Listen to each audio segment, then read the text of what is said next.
My dad drained his entire life savings on my brother's medical school, called me stupid, refused to help with my business, and now he wants my money.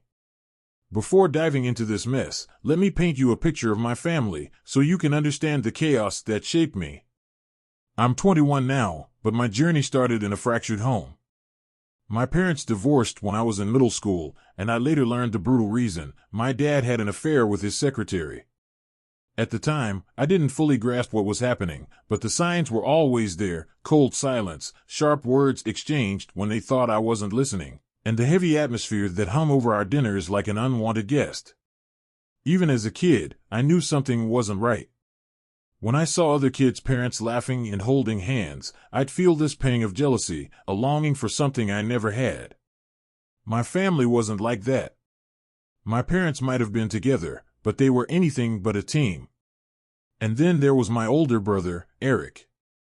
If you're thinking, oh, maybe they leaned on each other through tough times, let me stop you right there. Eric was, and still is, a world-class jerk. From the moment I could walk, he made it his mission to torment me. He was bigger, louder, and meaner. He'd push me around, call me names, and make sure his friends joined in on the fun. I can still hear his mocking voice in my head: "Mama's boy. Can't fight your own battles, huh?" I wanted to yell back, to stand up for myself, but what could a scrawny kid like me do against him? I'd run to my mom, clutching at her apron strings, only for my dad to scoff from the couch. "You need to toughen up," he'd say, barely glancing up from the TV. "Life's not for the weak." Translation: I'm too busy idolizing Eric to care about you. Eric was the golden child, the prodigy, the one who could do no wrong.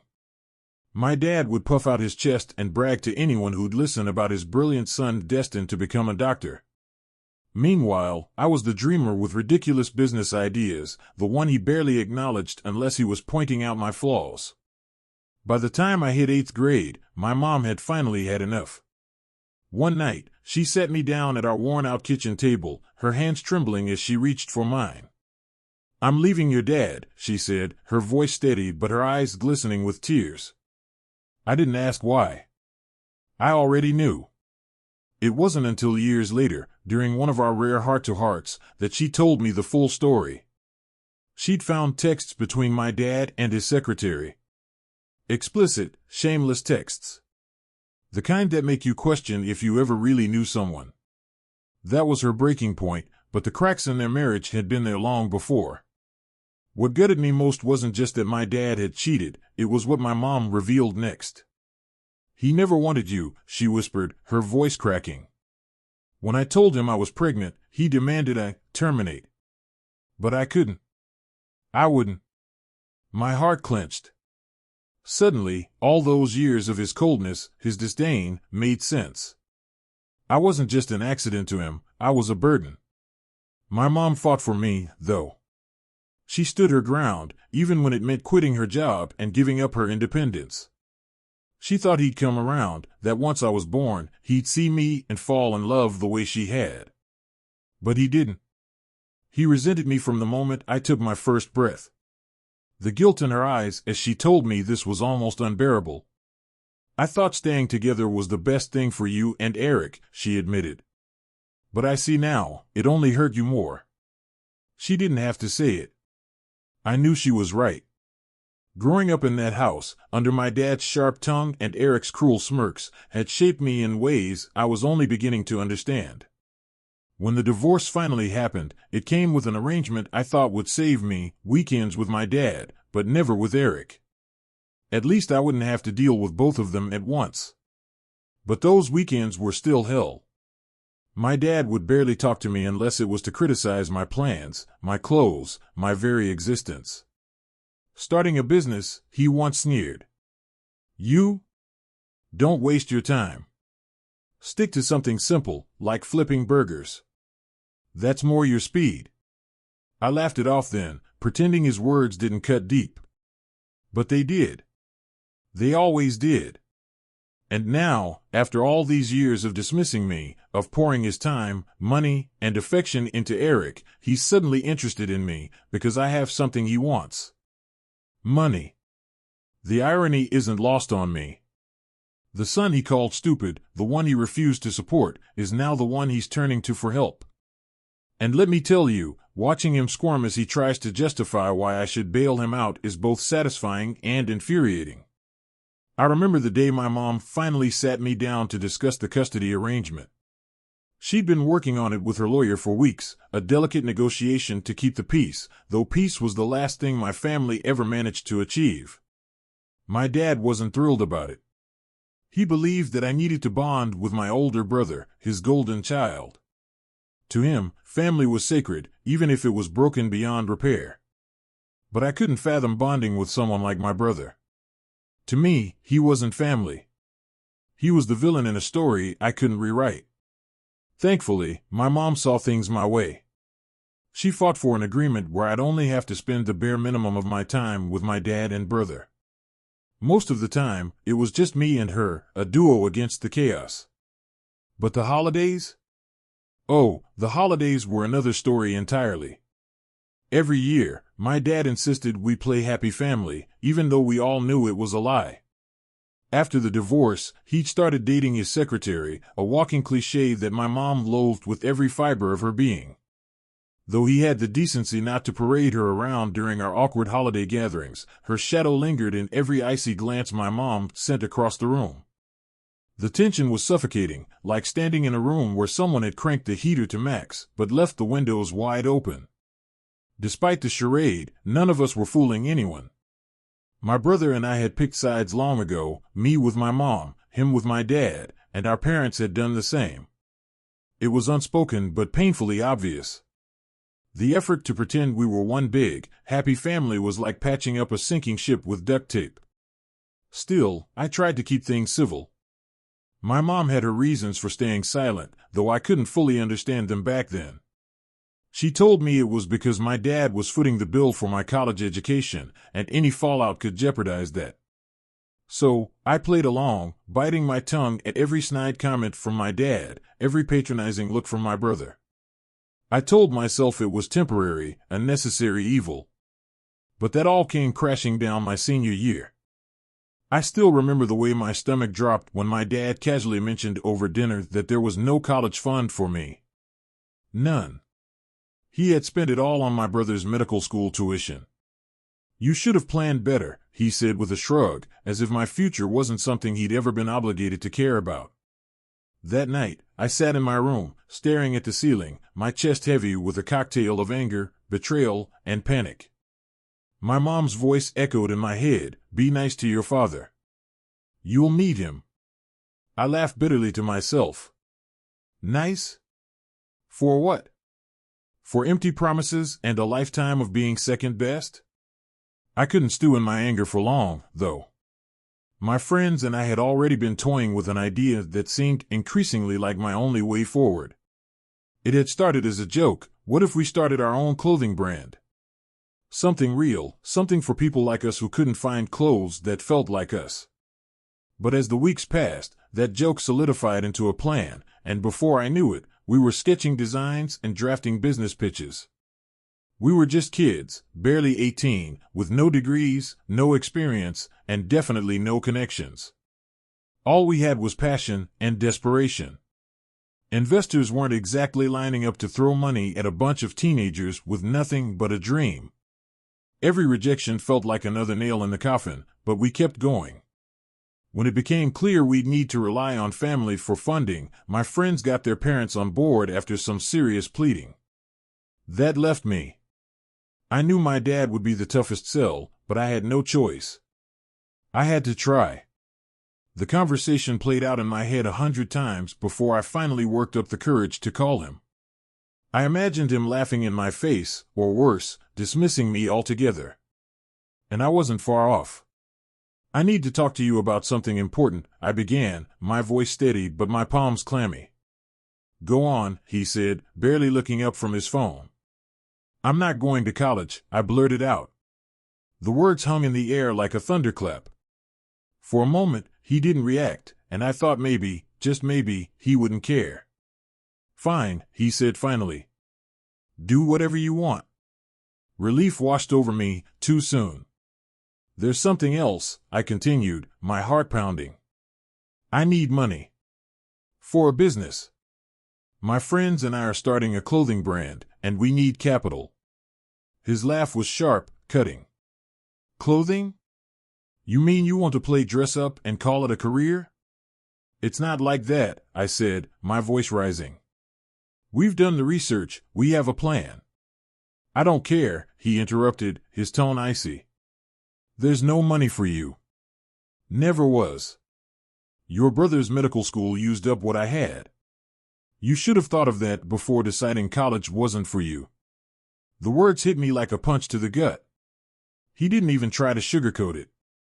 My mom had lied. My dad had lied. They'd both let me believe in a future that didn't exist. As I walked out of that room, my legs felt like jelly, but something inside me had shifted. I wasn't going to beg. I wasn't going to crumble.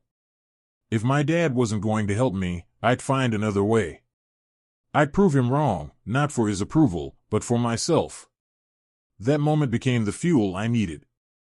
Every rejection from an investor, every late night spent sketching designs, every setback, it all became part of a story I was determined to rewrite. Because if there's one thing I've learned, it's that the people who underestimate you are often the ones who push you to become unstoppable. I thought my father's words were a joke at first. They had to be. Nobody could say something so cruel and mean it, right? But as he kept talking, it hit me like a slap across the face. He was serious. Dead serious.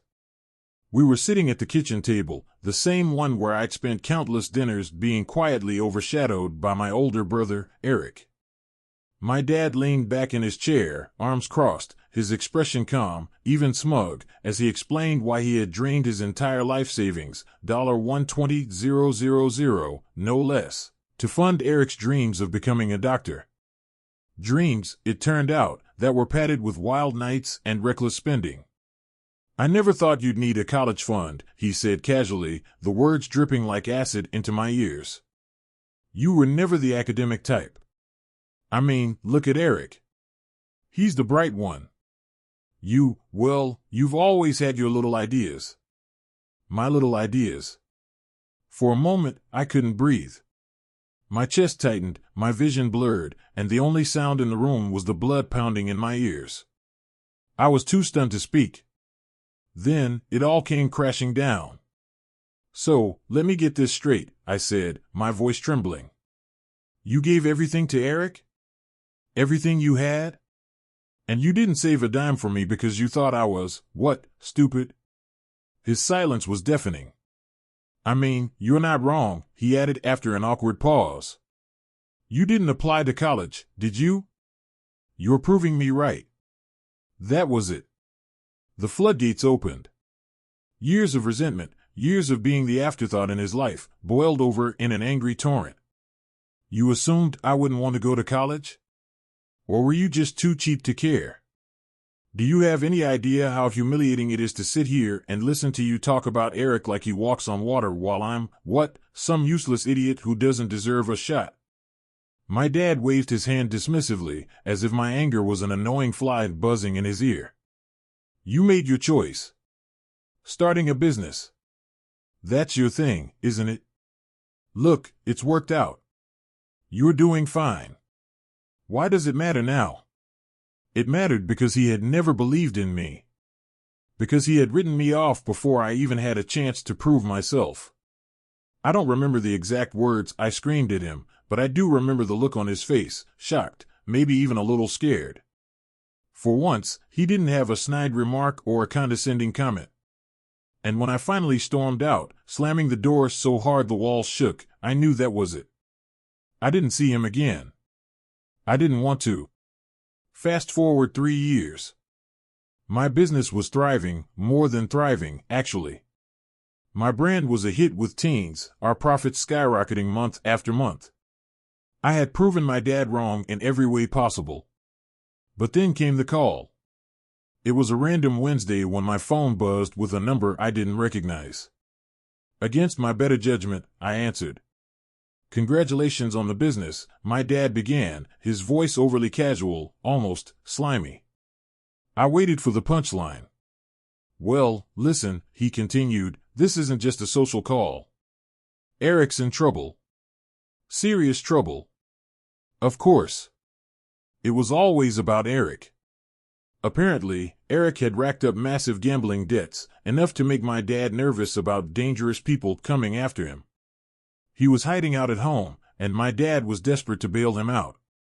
So, he said, as though we were discussing the weather, I thought you could help. Your business is doing so well, and I figured. I didn't let him finish. You figured wrong, I snapped. You think you can just call me up, no apology, no remorse, and ask for money? After everything you said? After everything you didn't do for me? I'm asking as your father, he replied, his voice losing its composure.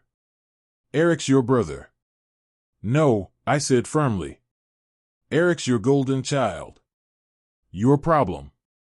Not mine. And with that, I hung up. Blocking their numbers should have been the end of it, but the guilt lingered like a shadow I couldn't shake. For weeks, I wrestled with the question, was I wrong? Was it heartless to turn my back on them when I had the means to help? Late at night, I'd imagine my dad pacing the house, the same house where he'd once told me I'd never amount to much. I'd think of Eric, hiding in his childhood bedroom, the walls still plastered with posters of his favorite bands. The irony was almost laughable.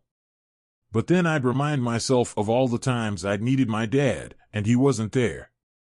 Of all the ways he dismissed me, belittled me, made me feel like I didn't matter.